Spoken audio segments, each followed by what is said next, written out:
Olá! Nesta unidade iremos abordar as interações entre xenobióticos. Assim, o que pretendemos é que no final da mesma consigam descrever as principais interações. Vamos começar com duas das interações mais estudadas, o efeito aditivo e o efeito sinérgico. O efeito aditivo corresponde a uma interação em que a soma do efeito de dois compostos é igual ao efeito observado quando um dos compostos é administrado na mesma dose. Ou seja, se nós tivermos um composto A na dose de 2 mg por quilo e um composto B na dose de 3 mg por quilo, o efeito observado da combinação dos dois compostos será o mesmo que aquele que obtemos quando administramos 5 mg por quilo de um deles. Ou seja, a combinação dos dois compostos irá ter um efeito idêntico à soma dos compostos isoladamente. Outra situação que pode ocorrer é o efeito sinérgico.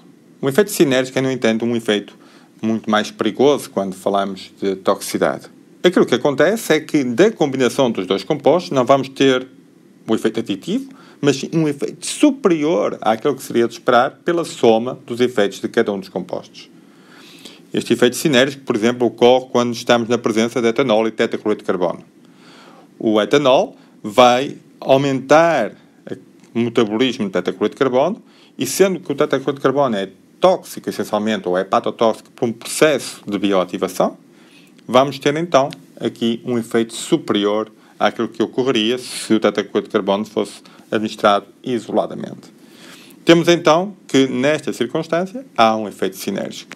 Como efeitos aditivos, aqueles que ocorrem com muita frequência é pela soma dos efeitos da exposição a pesticidas, como, por exemplo, os organofosforados. Outro efeito também bastante estudado e que há bastantes exemplos para que ocorra é aquele que é designado por potenciação. A potenciação decorre sempre que um xenobiótico, mesmo que não exerça efeito tóxico, vai aumentar a toxicidade de outro xenobiótico. Temos o exemplo do disulfiram e o etanol. Assim, o disulfiram não é tóxico, no entanto, quando administrado com etanol, vai impedir o metabolismo do seu metabolito acetaldeído, ácido acético, aumentando a concentração do acetaldeído e, com isso, os efeitos adversos que o acetaldeído provoca. Por isso, o disulfiram potencia o efeito tóxico do etanol. O antagonismo é um tipo de interação completamente contrário até às interações que até agora referimos. O antagonismo vai contrariar os efeitos dos compostos.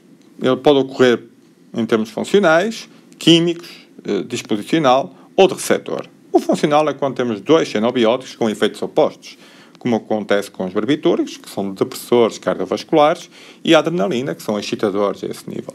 Portanto, a sua função ficam contrariados quando administrados conjuntamente. O antagonismo químico ocorre, por exemplo, com a presença de quelantes dos metais. Os quelantes vão quelatar os metais e impedir a sua atividade. O disposicional está muito relacionado com a toxicocinética.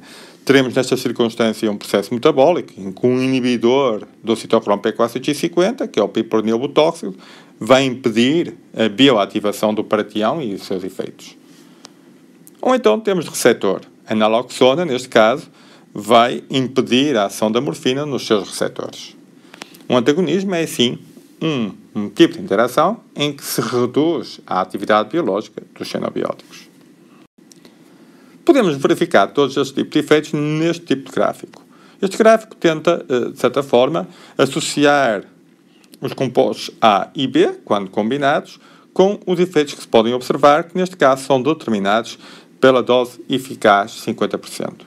Ou seja, quanto maior for a dose eficaz 50%, é sinal de que é necessário uma maior dose que se tem que administrar para obter o mesmo tipo de efeito. Temos então aqui que a linha amarela corresponderá a um processo de antagonismo.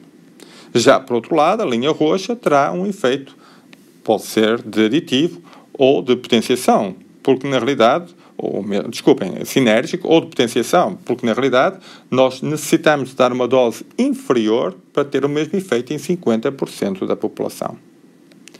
Já a reta central corresponderá a um efeito aditivo. Obrigado pela vossa atenção.